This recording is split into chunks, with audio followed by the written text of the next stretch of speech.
आए हम दुआ करें। खुदा बाप तेरे बेटे यीशु के नाम में हम तेरा शुक्र, तेरी हम्द, तेरी तारीफ़ करते हैं। तू जो भला है, तेरी शफ़क़त अबदी है। आज के दिन के लिए ख़ास तौर से खुदावन मैं तेरी मदद चाहता हूँ। खुदावन इस कलाम के लिए जो तूने आज बख्शा है खुदावन, इसको हैंडल करने, इसको पढ़ने, समझने और बयान करने का फ़ज़ल अता कर। अपनी तमाम दुनियावी सोचों को, दुनियावी प्लानिंग को, तमाम मसले मसाइल को खुदावन तेरे कदमों में रखते हुए मैं अपने आप का कंट्रोल तेरे हाथ में देता हूँ। तेरी मदद चाहता हूँ खुदावन,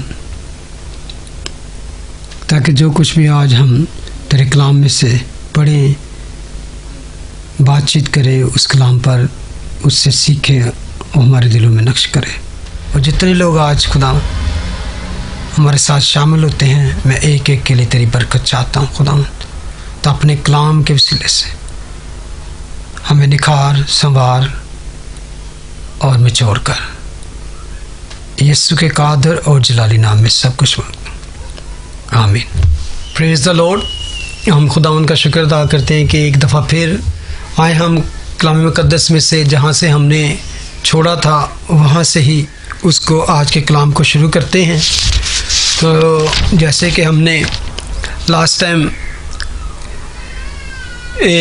दानियल की किताब में से उसका चौथा बाब किया था, जिसमें हमने सीखा था कि उसको मगरूरी को, उसके सारे घुमंड को खुदावन ने किस तरह तोड़ा और उसको 7 साल तक जानवरों के साथ रहना पड़ा, और बल्कि वो जानवर बन गया।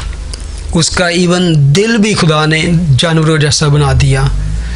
तो लेकिन उसके बाद उसकी रिपेंटेंस, उसकी तौबा और खुदावंद का एक्नॉलेज, तो और नबूकदनेस्सर आखिर में आसमान के बादशाह की सताइश, तकरीम और ताज़ीम करता है, और वो इस चीज़ का इकरार करता है कि वो अपने सब कामों में रास्त और अपनी सब राहों में आदल है, और जो मगरूरी में चलते हैं उनको जलील कर सकता है। चैप्टर 4 एक्चुअली जो है वो नबूकदनेस्सर बादशाह का एंड कर देता है। इसके बाद नबूकदनेस्सर का ज़िक्र हम नहीं पढ़ेंगे, बल्कि एक तरह से कह लें कि चैप्टर 5 जो है ये उस वाक़या जो हम चैप्टर 4 में पढ़ते हैं, तो ये उसके तकरीबन 23 ईयर्स के बाद का वाक़या अब हम पढ़ेंगे, जबकि नबूकदनेस्सर बादशाह ने तकरीबन 43 ईयर्स तक, 47 और 3 ईयर्स तक ये हुकूमत की। ही was a great great king, जिसको हमने इस मूरत में सोने की जो हेड था उसके रिजेम्बलेंस में देखा कि जो ये बेबीलोनियन किंगडम को पेश करता है वो सोने का सर है। अब एक तरह से उस बादशाह के बाद डिक्लाइन शुरू हो गया। उस किंगडम का, बेबीलोनियन किंगडम का इवन जो शुरू होता है वो उसका इख्तिताम होता है। अब एक ज़वाल की तरफ जाती है ये उनकी बादशाही। चैप्टर 5 इवन बेबीलोनियन किंगडम का इख्तिताम और मादी फ़ारस किंगडम का आगाज़ होगा, जिसे हम सिल्वर के नाम से जानते हैं। तो आए हम यहाँ से पढ़ते हैं चैप्टर 5 से। बेलशस्सर बादशाह ने अपने 1000 उम्रा की बड़ी धूमधाम से ज़ियाफ़त की और उनके सामने मैनोशी की। बेलशस्सर ने मैं से मसरूर होकर हुक्म किया कि सोने और चांदी के ज़रूफ़ जो नबूकदनेस्सर उसका बाप यरूशलेम की हैकल से निकाल लाया था लाएं, ताकि बादशाह और उसके उमरा और उसकी बीवियां और हरमें उनमें मैख़्वारी करें। तब सोने के ज़रूफ़ को जो हैकल से यानी खुदा के घर से जो यरूशलेम में है ले गए थे लाए, और बादशाह और उसके उमरा और उसकी बीवियों और हरमों ने उनमें मै पी। उन्होंने मै पी और सोने और चांदी और पीतल और लोहे और लकड़ी और पत्थर के बुतों की हम्द की। आमीन। अभी 4 वर्सेस मैंने पढ़ी हैं, चले इसको देखते हैं, उसके बाद आगे चलेंगे। जो सीन यहाँ पे क्रिएट किया गया कि यहाँ पे हमें एक नज़र आता है कि एक जश्न का समा, एक ज़ियाफ़त बहुत बड़ी बैंक्वेट, और 1000 उम्रा की, आप अंदाज़ा लगा सकते हैं कि ये एक छोटी सी कोई पार्टी नहीं है जिसमें थाउजेंड्स, और ये 1000 जिनका जिक्र किया गया है ये बड़े बड़े लोगों की, उनके साथ दूसरे भी होंगे जिनको भी इनवाइट किया जाता था। ये नहीं है कि वो अकेला बंदा आ गया, जिन उम्रा को बादशाह इनवाइट करते थे उनके अपने साथ उनके वज़ीर, उनके नौकर चाकर भी होंगे, तो उनकी हो सकता है कि अलहदा किसी हॉल में पार्टी हो या किस तरह। तो ये बहुत बड़ा एक सीन नज़र आता है। और पुराने दौर में हम जितनी भी इस तरह की दावतें या इस तरह की ज़ियाफ़तें, बड़े बड़े बैंक्वेट, तो ये कई दिन कई दफ़ा महीनों चलती थी, मतलब क्या। तो आप उस सीन को मैं इसलिए बता रहा हूँ कि आप पहले माइंड में बनाएं कि ये जो हो रहा है इसमें बड़ा कुछ इन्वॉल्व है। एक छोटी सी हमने घर में दावत करनी हो तो आपको पता है सिर्फ ये नहीं मेहमान, आप उसमें खाने की तैयारी करते हैं, आप घर की सेटिंग करते हैं, आपने और बहुत सी चीज़ें उसमें अरेंज करनी होती हैं ताकि मेहमानों की अच्छी तरह से लुक आफ्टर की जाए। सबसे पहले तो बेल्शज़र जो बादशाह है, इसका नाम मिलता जुलता है बेल्तशज़र से, जो डैनियल का नाम दिया गया था। तो ये जी ये मेरे माइंड में था कि डैनियल बादशाह कैसे बना। बेल्तशज़र और बेल्शज़र है, ये फ़र्क है। यहाँ बेल्शज़र है और दानियल को जो नाम दिया गया था वो बेल्तशज़र है, ठीक है, ये बेल्शज़र है। और ये ठीक है, ये एक्चुअली जो नबूकदनेस्सर था उसका ग्रैंड सन था, यानी कि इस जिसने वो सारी सफरिंग वगैरह हुई, बिल्कुल, जिसका जिक्र हम चैप्टर 4 में पढ़ते हैं, इसके बारे में जिक्र है। हम यसाया में पढ़ सकते हैं, यसाया में जाके, यिर्मयाह में जाके, सलातीन में जाके पढ़ सकते हैं। यसाया चैप्टर 23 में है, 52 में है, इन बादशाहों की जंगों का और उनकी बैटल्स का हाल थोड़ा सा बयान किया गया, तो आप उसमें पढ़ सकते हैं। लेकिन मुख्तसर ये है कि ये बेल्शज़र जो था बादशाह, ये उसका ग्रैंड सन था नबूकदनेस्सर का, ठीक है। और ये ज़ियाफ़त का मौका है और वहाँ वो उनके अपने मेहमानों के सामने हमेशा आम तौर पर जब इस तरह की दावतें होती थी तो मैं नोशी, शराब नोशी इस तरह होती थी और इस तरह की सारी लवाज़मात उनके सामने रखे जाते थे। तो जब वो नशे की हालत में हो जाते, थोड़ा सा हाई हो जाते, तो फिर वो अपने घुमंड और अपनी बड़ी बड़ी शेखियाँ मारना शुरू कर देते। आप इवन जितनी भी किंगडम पढ़े बादशाहों का जिक्र है उनके बारे में ऐसी बात आपको मिलेगी। इवन हेरोदेस बादशाह के बारे में हमें पता है कि जब वो पार्टी अरूज पर थी तो याद है कि वो सरूर में था, तो हेरोदियास की बेटी ने उसके पास आकर, क्योंकि वो टाइम होता था कि जब बादशाह अपने मेहमानों के सामने अपने बड़े बड़े कारनामों, बड़ी बड़ी बातों की शेखियाँ मारते, तो तुझे क्या चाहिए, तुझे आधी सल्तनत, ठीक है ना, तो आधी सल्तनत तक। तो ये उस वक़्त वो अपने आप को ऊंचा दिखाने के लिए, अपने आप को बड़ा कुछ, तो वो बड़े बड़े दावे करते, बड़े बड़े इकरार भी कर लेते। तो हेरोदियास क्लेवर औरत थी, उसने पता था कि कब इससे क्या बात बनवानी है, तो उसी वक्त उसने अपनी बेटी से वो चाल चलवाई और एक बहुत ही मुकद्दस हस्ती का हम वहाँ पे कत्ल देखते हैं। तो वो ये सीन है। अब आगे वर्स 2 से हम देखते हैं कि बेल्शज़र ने मैं से मसरूर होकर, यानी कि ड्रंक होकर, जब वो हाई हो गया, ड्रंक हो गया, तो हुक्म किया कि सोने और चांदी के ज़रूफ जो नबूकदनेस्सर उसका बाप यरूशलेम की हैकल से निकाल लाया था लाएं, ताकि बादशाह और उसके उमरा और उसकी बीवियां और हरमें उसमें मैं खाली करें। ये था कि जब इंसान नशे की हालत में होता है तो वो बुरे ख्याल उसमें आते हैं। जो ड्रंक हो जाता है तो ये देखें, यहाँ एक उसके दिल में ईवल प्लान, और ईवल प्लान उसमें क्या था कि जो उसको पता था कि ये जो सोने के इतने बड़े ज़रूफ हैं ये कहाँ से लाए गए हैं, क्योंकि यहूदी जो थे जिस खुदा की परस्तिश करते थे उसके हुजूर ये इस्तेमाल करने के लिए, और सिर्फ ये नहीं बल्कि उसकी इसको कह सकते हैं कि वो कॉन्सिक्रेट किए जाते थे, वो ममसूह किए जाते थे। ये एक एक चीज़ जो हैकल की थी आपको पता है कि वो मसा की जाती थी।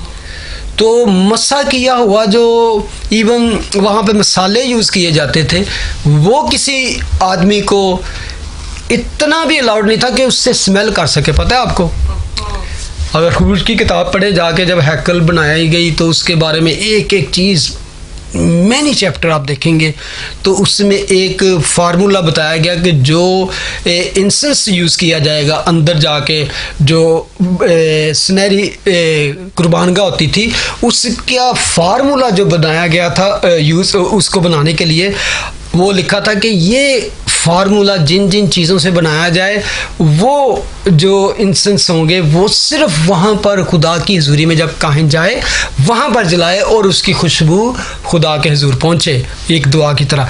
उसको कुछ सूंघ भी ले तो लिखा था कि वो वाजिबुल कत्ल है।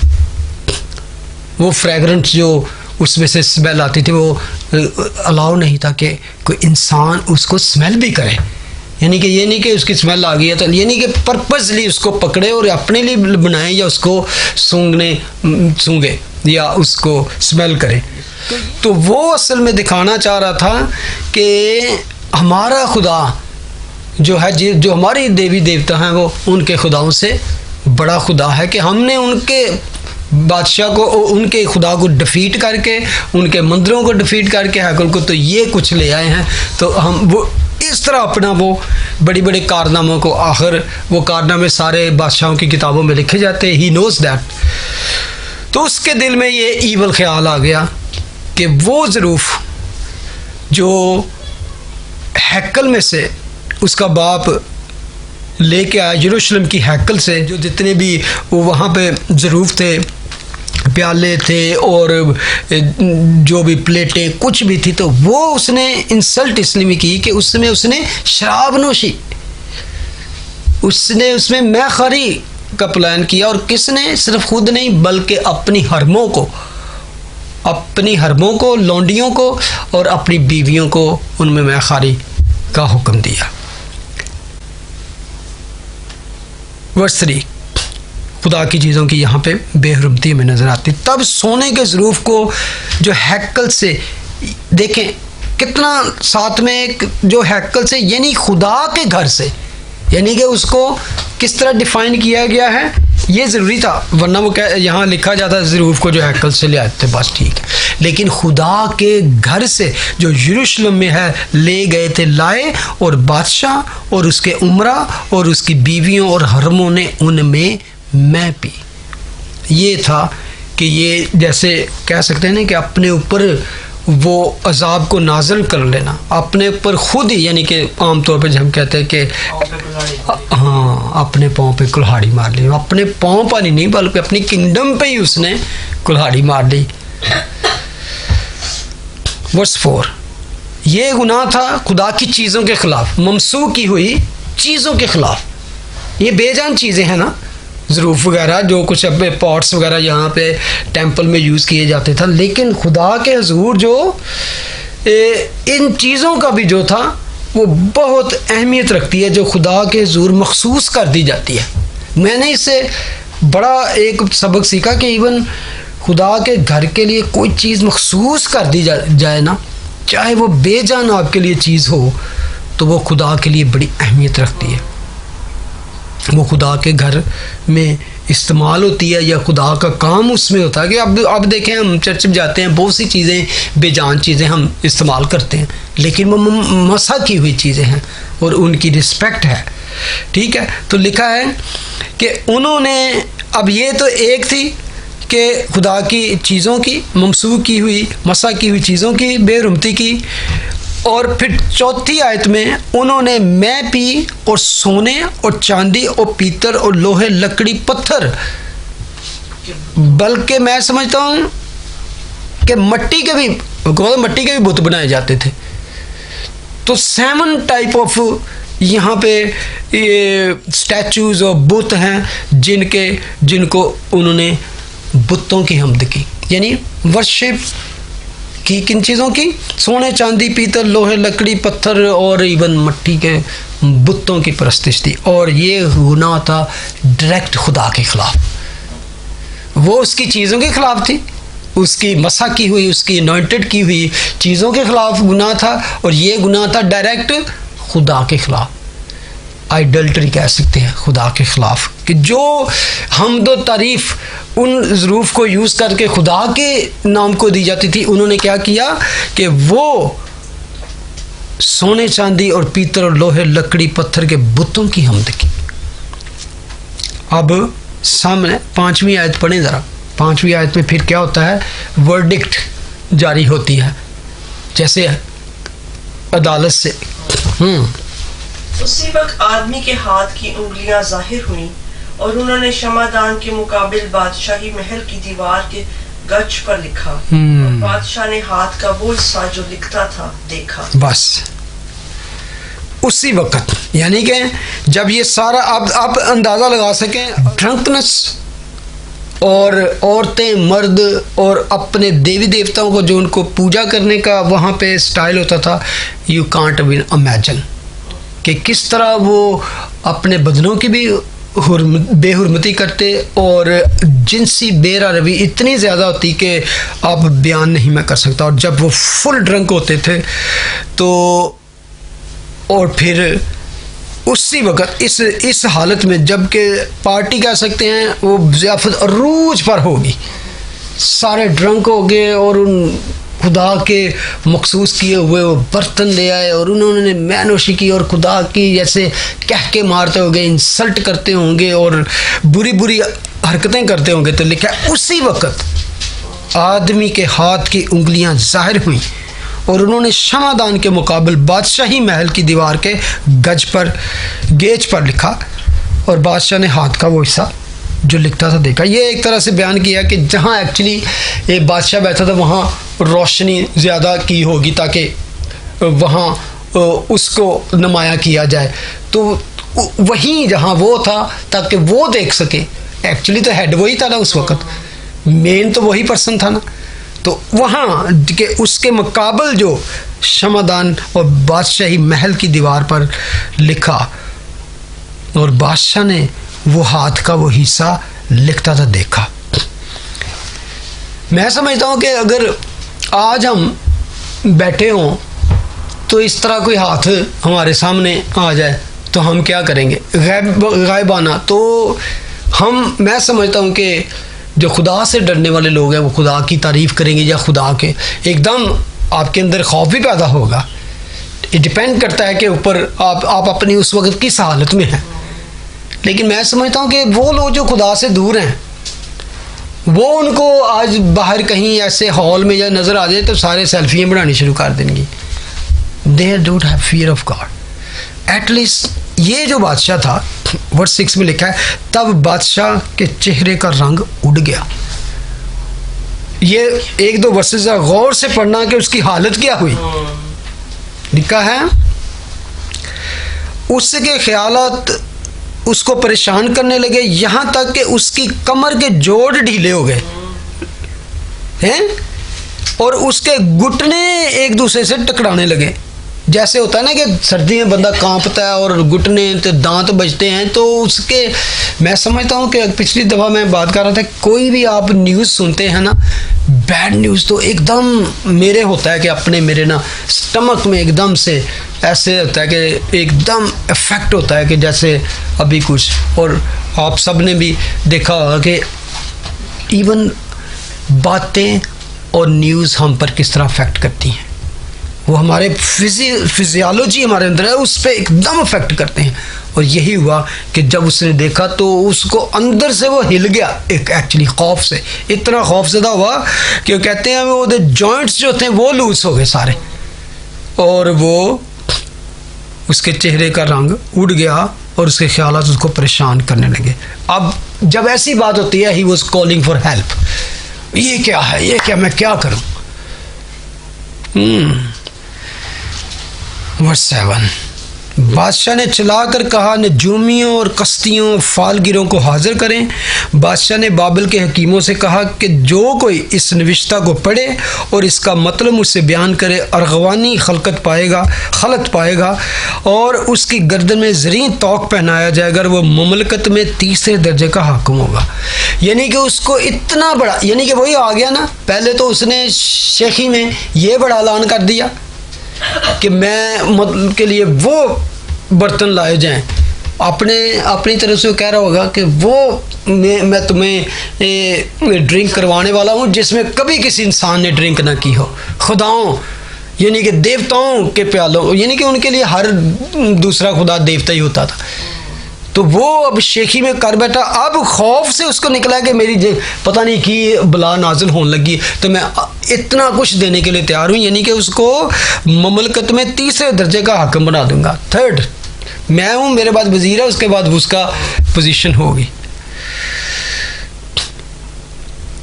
तब बादशाह के तमाम हकीम हाजिर हुए, लेकिन ना उस नविश्ता को पढ़ सके और ना बादशाह से उसका मतलब बयान कर सके। हाँ, अब ये है कि उसने बुलाया तो है, लेकिन वो जो भी थे वो उस नविश्ता को पढ़ने के काबिल ना थे।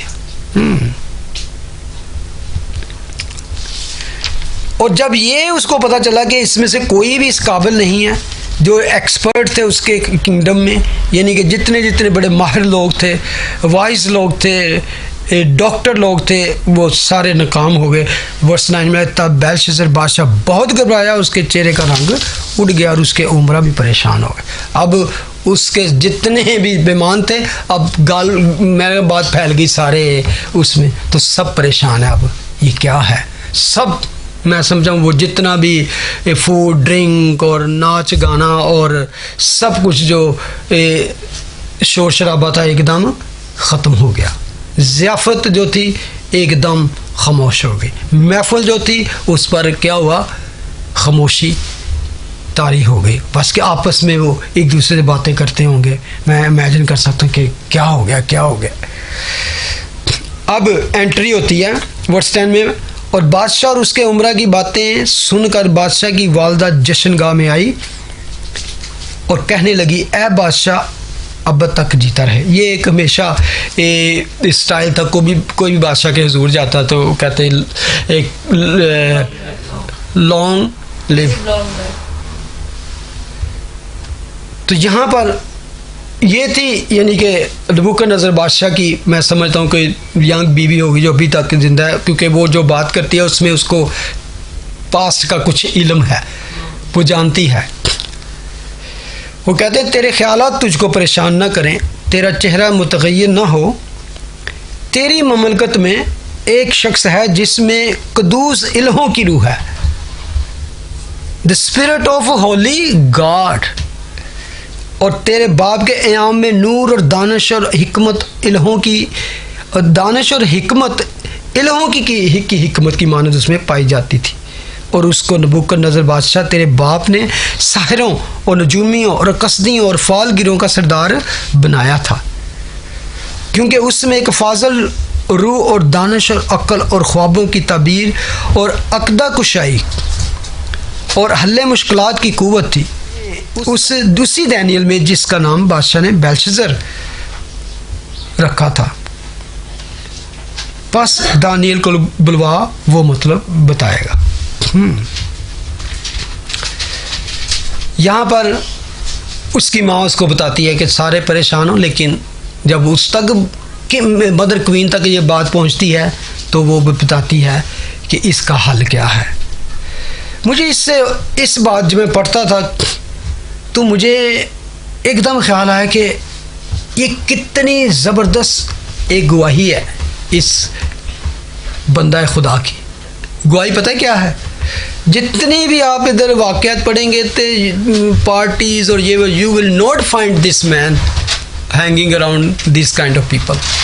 हमेशा ऐसी पार्टियों से, ऐसे हंगामे से, ऐसी महफिलों से वो बंदा दूर ही है। हालांकि वो एक बड़ी पोजीशन पे था, he was in a great position, लेकिन you will not find he is hanging around drunken people और इस तरह के शराबी कबाबी और महफिल में कह के उड़ाने वाले और रंग रलियाँ मनाने वाले लोगों के।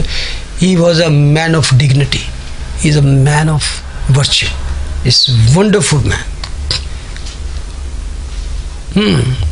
दानियल जिसमें कदूस इल्हों की, इंग्लिश में आया ना, स्पिरिट ऑफ होली गॉड, कदूस इल्हों की रूह है,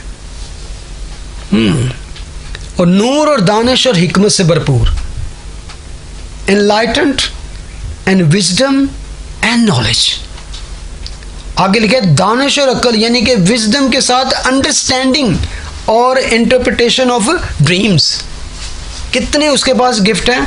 और अक़दा कुशाई, समझते हैं ना आप, एक्सप्लेनिंग, यानी कि जो बात आपको मुश्किल होता है ना कभी कभी, इसको सीक्रेट कहते हैं, कुछ सीक्रेट को एक्सप्लेन और रिवील करने की उसमें कुव्वत थी, उसमें इस तरह की गिफ्ट थे। और सिर्फ एक्सप्लेन करने की नहीं, एंड पे लिखा है, बल्कि उसका हल भी उसके बताने की। वंडरफुल। कोई चीज बंधी भी होती है वही। हाँ, मतलब कि जैसे मुकाशफा है, उसको खोलने की, यानी कि खुफिया चीज़ है जो किसी की समझ ना आती हो, तो उसको खोलने की, उसको बयान करने की, एक्सप्लेन करने की कि ये क्या है जो किसी की समझ में नहीं आती। हल्ले मुश्किलात की कुव्वत। मैं इन उसकी गिफ्टों के ऊपर ही मेरा इतना था कि, और एक हमेशा बात याद रखें, जब ये वाक़या हो रहा है, he is not a teenage man. 70 साल ऑलमोस्ट हो चुके हैं असीरी में आए हुए इन लोगों को, तो कितना आप अंदाज़ा लगाएंगे कितने साल, कितनी उम्र होगी? 80 प्लस। टीनेजर था जब आया, टीनेजर था, तो मोर देन इवन मैं समझ 85 से भी अबव ही होगा ये। तो अब मैं देखता हूँ कि जो उसकी शान टीनेजर थी वही हमें यहाँ पर नज़र आती है। कभी भी मैं इस चीज़ से कि खुदा का बंदा जो है, चाहे वो कुछ भी हो, हालांकि लिखा है कि 1000 उम्रा की उन्होंने दावत की, तो ये उम्रा में शामिल था, ये तो पहले ही इतनी बड़ी पोजीशन रखता था, लेकिन शायद वो आहिस्ता आहिस्ता एक पर्दा के सीन के पीछे चला गया, क्योंकि ऐसे बादशाहों के वो तभी उनके पास आता जब वो कोई ऐसी उनको उसकी ज़रूरत होती। लेकिन मैं समझता हूँ ये भी एक बड़ी बात है कि अपनी गवाही पर, अपने ईमान पर कायम रह कर भी पोजीशन पे कायम रहना ये इजी नहीं है। आज देखें बहुत सी जगहों पे, मैं अक्सर लोगों से बातें करता हूँ कि आप अपनी जॉब प्लेस पे या अपने ईमान का भी कितनी, यानी कि सख्ती है कि आप अगर ईमान को ठीक है आप ताकि रखें दूसरों के साथ आपको शेयर करने की, स्पेशली बीइंग क्रिश्चियन होते हुए आप जीसस का नाम किसी भी जगह पे लेंगे तो लोग आपके पीछे पड़ जाते हैं। You can talk all other religion, all other things, theory and all myth वगैरह जो भी है, लेकिन जब आप बात करते हैं मसीह की तो लोग आपके दुश्मन हो जाते हैं। He was a wonderful man of God, never hang around this kind of people. He always wait for his moment. कि वो होता है ना कि हम रश करते हैं, यही करते हैं, वो करते हैं, लेकिन ही नेवर रश्ड। तो मुझे मेरा इंतजार करता था कि उसको बुलाया जाए, खुद उससे कंसल्टेशन। बिल्कुल, यानी कि ही नोस के जो वो है ना, तो उसने बढ़कर आगे करने की, तो ना अपने आप को ये फील किया कि मैं डिक्लाइन किया जा रहा हूँ या मैं फेड हो रहा हूँ। तो बचपन से ही वो वफादारी से अपने खुदा पर भरोसा रख के अकेला ही डटा। आप देखें शुरू से टीन एज में ही स्टैंड अलोन, उसके बाद उसके दोस्त भी उसके साथ खड़े हुए, लेकिन he stand alone. Even when he was grown he stand alone, and when he is old he is standing alone. He never compromised. He is a man. कहते कि ये उसका ग्रैंडसन था कि सन था? ये ग्रैंड सन। बाप लिखा हुआ है उसके बाप। हाँ, उसने जैसा लिखा हुआ है कि बादशाह तेरे बाप ने। बिल्कुल। इसका मतलब है कि नहीं, मेरी बात सुने, ये फिगर ऑफ स्पीच है। आप देखें इवन हिब्रू में आप पढ़े ना, इब्रानियों में, तो आपको हैरानगी होगी, there is no word for grandfather. वो जब बात करते थे, देखा ना मसीह को दाऊद का बेटा कहते थे, ठीक है। ये एक इस तरह कहते थे, अगर हिब्रू में कहेंगे ना फादर ऑफ फादर, इस तरह की बात की जाती थी।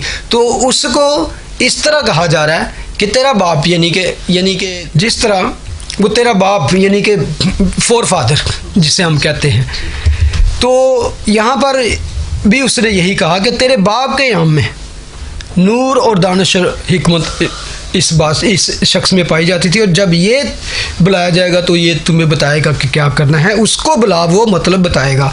अब वर्स 13 में आए ज़रा। तब दानियल बादशाह के हुजूर हाजिर किया गया। बादशाह ने दानियल से पूछा, क्या तू वही दानियल है जो यहूदा के असीरों में से है जिनको बादशाह मेरा बाप यहूदा से लाया? ये वर्स इस चीज़ की गवाही देती है कि ही न्यू अबाउट डैनियल। ये सारी तहमीद उसने बांधी। अच्छा तू वही है ना जिसको ये नहीं कह सकता कि मैं इग्नोरेंस था, मुझे पता ही नहीं था। एक और चीज़ इसमें हम देखेंगे आगे जाके, मैंने तेरी बाबत सुना है कि इल्हों की रूह तुझ में है और नूर और दानिश और कामल हिकमत तुझ में है। हकीम और नजूमी मेरे हुजूर हाजिर किए गए ताकि इस नविश्ता को पढ़े और इसका मतलब मुझसे बयान करें, लेकिन वो इसका मतलब बयान नहीं कर सके। और मैंने तेरी बाबत सुना है कि तू ताबीर और हल्ले मुश्किलात पर कादर है। कैसे खूबसूरत अल्फाज, मैं ये अल्फाज ही पढ़ता हूँ तो मैं बार बार पढ़ता हूँ कि ऐसी शानदार शख्सियत है, वंडरफुल। और मैंने तेरी बाबत सुना है कि तू ताबीर और हल्ले मुश्किलात पर कादर है। बस अगर तू इस नविश्ता को पढ़े और इसका मतलब मुझसे बयान करे तो अरगवानी खिलत पाएगा और तेरी गर्दन में ज़रीन तोक पहनाया जाएगा और तू ममलकत में तीसरे दर्जे का हाकिम होगा। अब उसको ये बादशाह ने बताया कि क्या अजर तुझे दूंगा, क्या रिवॉर्ड तुझे दिएगा, बस तू मेरा काम कर, ये ताबीर कर। डैनियल अपना मुंह खोलता है। वंडरफुल। जब डैनियल अपना मुंह खोलता है तो शानदार। सबसे पहले तो वो क्या करेगा, सरमन देगा उसको। इससे पहले कि वो उस उकदा की कशाई करें और उसको मुश्किलात को हल करे, he is going to teach them something. Verse 17 से 21 तक। तब दानियल ने बादशाह को जवाब दिया, तेरा इनाम तेरे पास ही रहे। आमतौर पर जब बादशाह को मुखातिब करते हैं तो क्या कहते हैं? बादशाह की माँ आई तो क्या कहा उसने? जीता रहे। डैनियल ने ऐसी कोई बात नहीं कही, क्योंकि डैनियल को पता था क्या आगे होने वाला है। ठीक है, डैनियल ने कोई नहीं होने गया, तेरा इनाम तेरे पास ही रहे, अपना सिला किसी दूसरे को दे। ब्रेव, बोल्ड फेथ क्या है? मैंने लास्ट टाइम कहा था, बोल्ड फेथ जो है बादशाह से भी नहीं डरता, बादशाह के झुक के नहीं बात करता, यानी कि he was a bold personality. उसने कहा लॉन्ग लिव किंग, नो, क्योंकि वो जानता था कि उसका टाइम अप हो चुका है।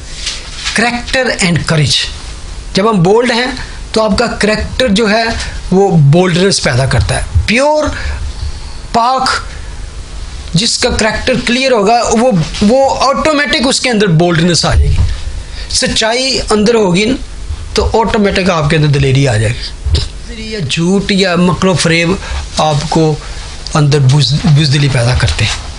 मैं बादशाह के लिए इस निविश्ता को पढ़ूंगा और इसका मतलब भी उसे बयान करूंगा। मन्नी तेरा चाहिए इनाम नू अपने कोल ही रख, तू नाम ही मैनू देगा तो मैं तेरा निविश्ता पढ़ना ही है। दिल में कहता होगा खुदा ने मुझे इसीलिए रखा है, मैं तुझे बताऊंगा। वर्स 18 अब देखें ज़रा सरमन उसका। ऐ बादशाह, खुदा ताला ने नबूकदनेस्सर तेरे बाप को सल्तनत और हशमत और शौकत और इज़्ज़त बख्शी, और उस हशमत के सबब से जो उसने उसे बख्शी तमाम लोग और उम्मतें और अहले लुगत उसके हुजूर लर्ज़ां और तरसा हुए। यानी कि इसके बारे में हिस्ट्री भी कहती है कि there was no king like Nebuchadnezzar, was a really great king. जो इज़्ज़त खुदा ने इसको बख्शी कम ही बादशाहों को बख्शी। यानी कि उसके हुजूर कौन सी उम्मतें और अहले लुगत तो उसके हुजूर लर्ज़ां और तरसा थे, इतना उसका रूप था। इसलिए उसको क्या बनाया था, हेड ऑफ गोल्ड। उसने जिसको चाहा हलाक किया, जिसको चाहा जिंदा रखा। यानी कि खुदा ने उसको ये भी फ्रीडम दी कि चल तू अब लेकिन जिसको चाहा सरफराज किया, जिसको चाहा जलील किया। लेकिन जब उसकी तबीयत में घमंड समाया और उसका दिल गरूर से सख्त हो गया तो वो तख्ते सल्तनत से उतार दिया गया और उसकी हशमत जाती रही। कई दफ़ा होता है कि इवन आप ये देखें, जब वो यहूदा के सिरों को लेके आया, यहूदा के लोगों पर किस तरह के जुल्म किए उसने, उनकी आंखें निकाल दी, उसकी गर्दन था, उसका नहीं खुदा ने जिक्र किया कि मैंने इस वजह से उसे सज़ा दी। क्योंकि बादशाहों के पास ये इख्तियार होते हैं और खुदा उसको लिखा है कि उसने यहूदा को उसके हवाले कर दिया। स्टार्ट पड़ा था ना कि हमने खुदा जिसने नबूकदनेस्सर बादशाह को ये फतेह बख्शी।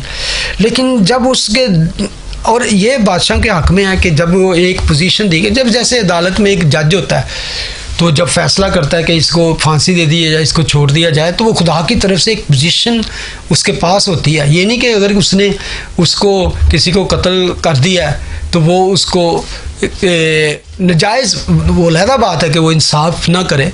लेकिन यहाँ पर किस चीज़ की उसको सज़ा मिली?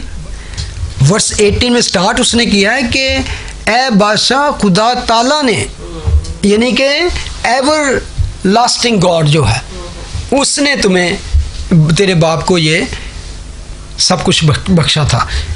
लेकिन सिर्फ और यही गुनाह शैतान के दिल में भी यही समाया था ना, देखा ना, और उसमें घमंड समाया। इब्लीस का भी दिल जब घमंड से, गरूर से भर गया तो वो खुदा के सामने आ गया और उसकी हशमत जाती रही। वर्स 21, और वो बनी आदम के दरमियान से हाँक कर निकाल दिया गया और उसका दिल हैवानों का सा बना और गोरखरों के साथ रहने लगा। उसे बैलों की तरह घास खिलाते थे और उसका बदन आसमान की शबनम से तर हुआ, जब तक उसने मालूम ना किया कि खुदा ताला इंसान की ममलकत में हुक्मरानी करता है और जिसको चाहता है उस पर कायम करता है। बार बार हमने ये फ्रेज पढ़ा ना कि इंसान की ममलकत में जितनी दुनिया है उसके पीछे बिहाइंड किसका हाथ है? खुदा ताला का हाथ। किंगडम आती हैं, किंगडम जाती हैं, कोई ऊपर जाता है, कोई नीचे जाता है, दिस ऑल गॉड। खुदा जिसको चाहता है उस पर कायम करता है।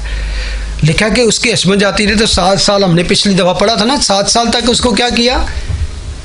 उसका दिल इवन वो इंसानों में छोड़ भी देते थे, वो तो रह नहीं सकता था, क्योंकि जैसे बीस्ट होते हैं, एनिमल्स होते हैं जो जंगलों में रहते हैं, उस जैसा दिल ही, इसका मतलब है कि उनका दिल हमारा दिल टोटली फ़र्क होता है।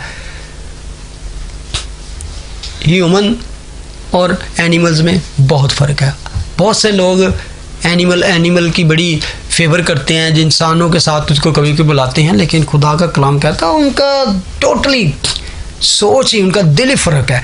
वो इंसानों में रह ही नहीं सकते। उसने कहा कि वो हिस्ट्री बताती है कि वो भाग भाग कर जंगलों में जाता, घास खाता, उसको और कुछ खिलाने की कोशिश करते, वो कुछ नहीं, क्योंकि उसका नेचर ही चेंज हो चुकी, उसका दिल चेंज हो चुका था। वर्स 22, लेकिन तू ए बेलशस्सर, जो उसका बेटा है, बावजूद तू इस सब से वाकिफ था, ठीक है, इग्नोरेंट नहीं था। कई दफ़ा लोग कहते थे सानू पता ही नहीं सी इस गल, हमें क्या पता, लेकिन he told him that you knew that, तू वाकिफ था तो भी तूने अपने दिल से आजिज़ी न की। पहला गुनाह तो उसका ये था, क्या था? ये जब मैं पढ़ता हूँ तो इसका मतलब है some time we sin against the knowledge of the truth. तेरे बाप के साथ क्या कुछ हुआ, यानी कि हिस्ट्री है ना उनकी, बादशाहों की पढ़ी होती थी कि हिस्ट्री ये सारा कुछ होता है। वो खुद भी उस बादशाहों को सब कुछ पता होता कि अपने बाव अजदाद बादशाह जो गुजरे हैं तो उनकी ज़िंदगी में क्या हुआ, तो किस तरह उसने हुक्म दिया था कि ये दानियल के खुदा की जो ताज़ीम ना करे उसको हलाक। आपको याद है ना, जब उसने वो वहाँ से जलती आग में से भी निकाला उनको, तो उनको कहा कि ये इनका खुदा। ये सारी बातें बादशाहों की हिस्ट्री में उनकी किताबों में लिखी जाती थी। तो खुदा का कलाम कहता है तेनू सारा कुछ पता थी, तुम्हें सब कुछ पता था। न्यू टेस्टामेंट में अभी हम आते हैं तो लिखा है वो देखते हुए ना देखते थे, उनकी आंखें और कान बंद हो चुके थे, दिल सख्त कर लिए थे उन्हें। और मैं समझता हूँ कि जब हम इब्रानियों के ख़त में ज़रा जाएँ, ज़रा 1 मिनट, 10:26, बड़ी ज़बरदस्त, क्योंकि हक़ की पहचान हासिल करने के बाद अगर हम जानबूझकर गुनाह करें तो गुनाहों की कोई और कुर्बानी बाकी नहीं रही, बल्कि अदालत का एक होलनाक इंतज़ार और गज़बनाक आतिश बाकी है जो मुखालफों को खा जाएगी। जब मूसा की शरीयत का ना मानने वाला 2 या 3 शख्सों की गवाही से बग़ैर रहम किए मारा जाता है तो ख्याल करो कि वो शख्स किस कदर ज़्यादा सज़ा के लायक ठहरेगा जिसने खुदा के बेटे को पामाल किया और अहद के खून को जिससे वो पाक हुआ था नापाक जाना और फजल के रूह को बेइज्जत किया। यानी कि सबसे बड़ी बात है कि हक़ को पहचानने के बाद अगर हम फिर भी आजिज़ी ना करें, रिपेंटेंस ना करें उसको, तो फिर क्या है, हलाकत ही हलाकत है। लिखा है कि उनके लिए कोई कुर्बानी बाकी नहीं कि वो समझें कि हम किसी और कुर्बानी दे के, जब यस्सु की कुर्बानी को वो रद्द करता है तो there is no more any sacrifice कि उससे आप बच सके, बल्कि लिखा है कि एक होलनाक इंतज़ार और गज़ब बाकी है। एक गुनाह ये था, sin against the knowledge and knowledge about truth, सच्चाई के, और क्योंकि खुदा का कलाम कहता है you will know the truth and truth will set you free, तुम सच्चाई को जानोगे और सच्चाई तुम्हें आज़ाद करेगी। दूसरी बात, वर्स 23, दूसरा गुनाह उसका क्या था? पहला गुनाह कि उसने वाकिफ़ होने के बावजूद आजिज़ी न की। लिखा है बल्कि आसमान के खुदावंद के हुजूर अपने आप को बुलंद किया और उसकी हैकल के ज़रूफ तेरे पास लाए और तूने अपने उमरा और अपनी बीवियों और हरमों के साथ उसमें मैं खारी की। और ठीक है, दूसरा गुनाह उसका ये था कि अपने आप में को बुलंद किया, यानी इसका मतलब है कि तुझे वो खुदा तेरे आगे कोई अहमियत नहीं रखता, वो कहते नहीं की कर लेगा मेरा, यानी कि अपने आप को उससे बड़ा बनाए कि मुझे कुछ नहीं कर सकता, यानी कि उसका तुझे तेरे दिल में कोई खौफ नहीं था। तो खौफ तभी नहीं होता ना जब वो अगला कुछ बिगाड़ ना सके आपका।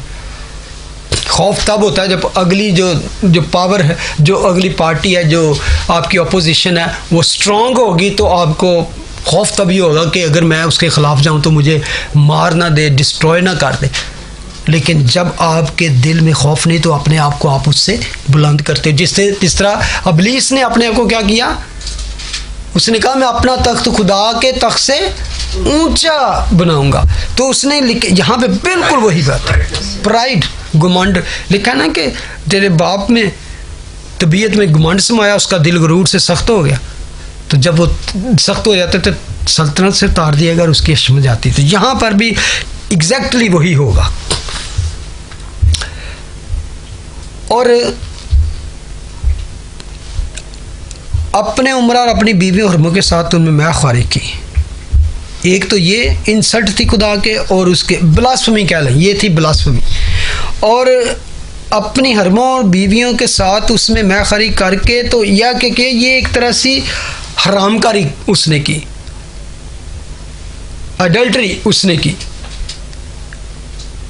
Blasphemy again. तो तीसरी बात जो हम इसी के दूसरे हिस्से में पढ़ते हैं वर्स 23 की, वो कहता है और तूने चांदी और सोने और पीतल और लोहे और लकड़ी और पत्थर के बूतों की हमद की जो ना देखते ना सुनते ना जानते, और उस खुदा की तमजीद ना की जिसके हाथ में तेरा दम है और जिसके काबू में तेरी सब राहें हैं। कितनी ज़बरदस्त बात है। यानी कि चलो ये सारा कुछ तूने कर लिया, लेकिन जब तुझे प्रस्तिश की वर्शिप करने का यानी कि मौका था तो तूने उस खुदा की को छोड़ दिया जो इसके हाथ में तेरा दम है और तेरी सब राहों उसके हाथ में है, तेरे काबू में है। बस उसकी तरफ से हाथ का वो हिस्सा भेजा गया और ये नविश्ता लिखा गया। अब उसकी तरफ से तेरे ज़रूर कह सकते हैं कि ये फैसला इन गुनाह, इनको कहते हैं इन तेरे गुनाहों के सबब से, दैट इज़ द वर्डिक्ट। खुदा जब भी किसी को सज़ा देता है तो ऐसे नहीं देता, वो बताता है कि क्यों मैं तुम्हें सज़ा दे रहा हूँ। तो कई दफ़ा फॉल्स गॉड की तमजीद और बुतों की परस्तिश करते रहते हैं। तो वर्डिक्ट क्या थी? 25। और वो नविश्ता ये है, मिने तकय्यलो फरसीन, ये अरामिक ज़ुबान में लिखा गया और इसके माने भी उसने आगे बताए। ये हैं मैंने यानी खुदा ने तेरी मुमलकत का हिसाब किया और उसे तमाम कर डाला। यानी कि इसका क्या मतलब है? 26 का 27 उसको और क्लियर करती है। तकय्युल यानी तू तराजू में तोला गया और कम निकला, यानी कि तेरी मुमलकत का हिसाब किया। यानी कि चलो बैठो ज़रा हिसाब किताब करो, नेकियां वादने या बुराइयां, एक तरह से इस तरह ले सकते हैं। हालांकि खुदा इस तरह नहीं है, वो अंदर से इंसान की चीज़ को देखता है कि वो कितना अंदर से है प्योर, लेकिन ये काम भी उसके अंदर को जाहिर करते हैं कि अंदर से वो क्या है, वो मगरूर हो गया और तराजू में तोला गया और कम निकला। यानी कि स्टैंडर्ड जो खुदा का था उसके मुताबिक तो कम निकला। तो इसलिए क्या हुआ? फरीस यानी तेरी ममलकत मुनक्कसम हुई और मादियों और फारसियों को दी गई। तेरी ममलकत का हिसाब हिस्टोरियन लिखते हैं इसके बारे में, ये एग्जैक्ट हिस्ट्री में इसके बारे में पूरी हिस्ट्री है कि जब ये कहते हैं कि 539 BC, तो आज के दौर में बनता है अक्टूबर 12 और 11 और 12 16 तिशरी, द डे ऑफ 16 तिशरी, जब ये दानियल ये नविश्ता पढ़कर बता रहा था, ठीक उसी वक्त बाहर मादी और फारस की फ़ौजें घेरा पा डाल चुकी थी। अब ये तो अमन और सुकून और सिक्योरिटी समझ के तो अंदर ऐशो हिजरत कर रहा था और इतना सिक्योर था ये बाबल जो था उस वक़्त, बेबीलोन जो सिटी थी, कहते कि उसके इर्द गिर्द यानी कि बहुत ज़बरदस्त किला कह सकते हैं कि शहर जो था वो 15 माइल स्क्वायर था। तो 87 फुट उसके इर्द गिर्द जो दीवार थी, 87 फुट चौड़ी दीवार थी एग्जैक्टली, और उसमें पता नहीं 7 चैरियट ऐसे दौड़ सकते थे और ऊंची थी 350 फुट ऊंची। तो वो समझते थे कि we are safed secure, nobody can touch us, even इधर देख नहीं सकता। मजबूत किला, 87 फुट मोटी चौड़ी और 350 फुट ऊंची थी और उसके ऊपर हंड्रेड्स इर्द गिर्द तकरीबन 100 टावर्स थे जो 450 फुट ऊंचे थे। तो वो ऊपर से देखते रहते थे कि हाँ इधर उनको पता था। और लोहे के बड़े बड़े लोहे के ना आयरन 100 गेट थे उसके, 100 गेट थे उसके। बेफिक्र हो गए, ज़ियाफ़तें, नाच रंग, ऐशो इशरत हो रहा था, अरूज पर था। तो उसके बारे में लिखा है कि उसका जो वहाँ पे रिवर बहता था उसके अंडर जो थी उसके गेट्स थे जहाँ से कोई आ सकता था, लेकिन जब वो उसको गेटों को इस्तेमाल किया जाना होता था तो वो उसका रुख दूसरी तरफ करते तो उसके नीचे से फिर जाते थे। तो जो मादी फारस की फ़ौजें थी उन्होंने घेरा डाला हुआ था उनको, तो उन्होंने क्या किया कि उसी दरिया का रुख उनको पता था, मोड़ दिया किसी तरफ और उसको जब इतना पानी रह गया तो वो नीचे अंडर चले गए। और जब ये बातें हो रही थी दे ऑलरेडी हैव सराउंडेड इस महल को भी, इसी महल के जिसके अंदर ये ज़ियाफ़त हो रही थी, हज़ारों उमरा जमा थे, तो उसके इर्द गिर्द मादी फारस की फ़ौजें ऑलरेडी पहुँच चुकी थी जब ये पढ़ा जा रहा था ये निविश्ता उसके। तो वो डे तक हिस्ट्री में आप जाके चेक कर सकते हैं, लिखा हुआ है उसका। और Babylonian fall that day 16 तिशरी 539 BC। और लिखा है आगे, तब बेलशस्सर ने हुक्म किया और दानियल को अर्गवानी खलत बनाया गया और जरी तोक उसके गले में डाला गया और मुनादी कराई गई कि वो ममलकत में तीसरे दर्जे का हाकिम होगा। वर्स 30, उसी रात बेलशस्सर कसदियों का बादशाह कत्ल हुआ उसी रात। और दारामादी मतलब जो फारसी थे, पर्शियन 62 उम्र की उम्र में उसकी सल्तनत हासिल की। बेबीलोन फॉल, बाबल गिर पड़ा और मादियों का बादशाह दारा फातेह हुआ। It's all came very quickly, fast and. ये थी हेड जो था ना गोल्ड का, एंड। बेबीलोनियन की किंगडम अब शुरू होगी किसकी किंगडम? सिल्वर की, जिसके बारे में सिल्वर था। मुकाशवा में लिखा है 1718 बेबीलोन फॉल, बाबल गिर पड़ा, बड़ा बाबल। एक दिन बिल्कुल इसी तरह आने वाले वक्त में होने वाला है, मुकाशवा वाला बाबल भी गिरने वाला, और उसकी तबाही जो होगी इससे 1000 गुना बड़ी तबाही होगी, क्योंकि तब खुदावंद आने वाले हैं। क्योंकि और वजह देखें, अगर उसकी वजह भी अपने जाके तो यही थी, नाच रंग, मैनोशी और इसी तरह के सारा कुछ। अब एप्लीकेशन हमारे पास क्या है? क्या गुनाह था कि उस बादशाह और उसको कौम का ये हशर हुआ, ये तबाही हुई? Sin of drunkenness. आज देखें इस दुनिया में हर तरफ, उसी जगह पे इवन हिस्ट्री बताती है, after 200 years of this battle, और बल्कि बैटल हुई नहीं, कहते कि एक किसी बंदे ने भी तलवार नहीं उठाई और वो आए, उन्होंने सबको कत्ल किया, कब्जा कर लिया। उन्होंने सिर्फ, इनकी तरफ से कोई मुकाबला कर ही नहीं सका। वो सारे इतने ड्रंक थे कि अंदर से दरवाजे बंद करना भूल गए। बल्कि आप हिस्ट्री पढ़ें, जितनी किंगडम फॉल हुई है ना, मोस्ट ऑफ देवर ऑल इन ऐशप्रस्ती में पड़ गए, नाच रंग में, नशे में, जितनी भी पढ़े आप। मैं वही बता रहा हूँ, 200 साल बाद अलेक्जेंडर द ग्रेट, उसने पूरी दुनिया को फतह करके आ गया, इसी महल में, इसी कमरे में, वो भी ड्रंक होके उल्टियाँ करता करता वहीं मर गया। हाँ जी, छोटी उम्र में, जिसने सब कुछ फतेह किया, लेकिन because of drunkenness he just die with his own vomit. बिल्कुल इसी जगह पे उसने अपना हेडक्वार्टर कायम किया, इस पे कब्जा किया और वहीं मर गया, जवानी में ही हैं। बाबल की हिस्ट्री है। और मैं समझता हूँ आज भी बड़े बड़े लोग इस सारी लत में, इस सारी ड्रिंक करने के चक्कर में हैं। वीकेंड में देखें अगर आप कभी जाके, और ऐसे प्रोग्राम टीवी पे लगते हैं कि वीकेंड जो होता है यहाँ पर भी वेस्ट में स्पेशली, वो बार्स और किस कदर, और उस जितनी अनवांटेड आपको प्रेगनेंसी नज़र आती हैं यंग लड़कियाँ, ये इन्हीं चक्करों में होती हैं, ड्रंक होती रहती है। आप कोई प्रोग्राम आते हैं, ये इधर भी लगते हैं, जो पुलिस और जो इस तरह की सिक्योरिटी वाले जो रात को फ्राइडे सैटरडे की शाम को संडे को जो इन क्लबों पे जहाँ बहुत ज़्यादा लोग जमा, तो वहाँ औरतें मतलब कि ड्रंक होके पड़ी हैं, ये है, तो उनको पकड़ पे कितनी लड़ाइयाँ होती हैं ये नशों की वजह से।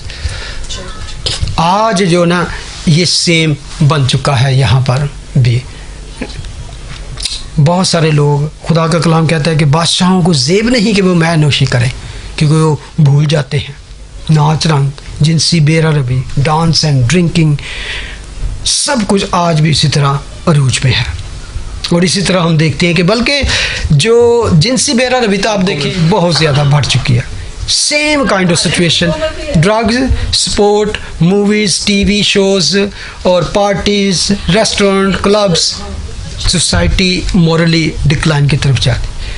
और मैं एंड इस पे बात पे करूँगा कि आज दुनिया में कितने कितने बड़े astrology, psychologist, scientist, professor, doctor और ग्रेट माइंड है, सर्जन हैं, लीडर्स हैं, experts, all kind of knowledge रखते हैं, जो उनके पास भी हकीम थे, नजूमी थे, ये, लेकिन they will not tell you about God. वो सारे ग्रीड एंड सेल्फिश की तरफ मोटिव है। मटीरियलिज्म और करप्शन बहुत ज़्यादा दुनिया में है। जिस तरह के बाबिल के लोग थे, उसी तरह करप्ट लीडर आज भी इसी तरह हैं। Where is the righteous generation?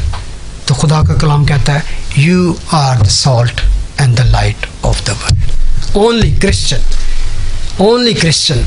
तो इसलिए अपने आप को इस दुनिया में इस तरह रखें कि you are only can preserve and save बहुत से लोगों को इस दुनिया में।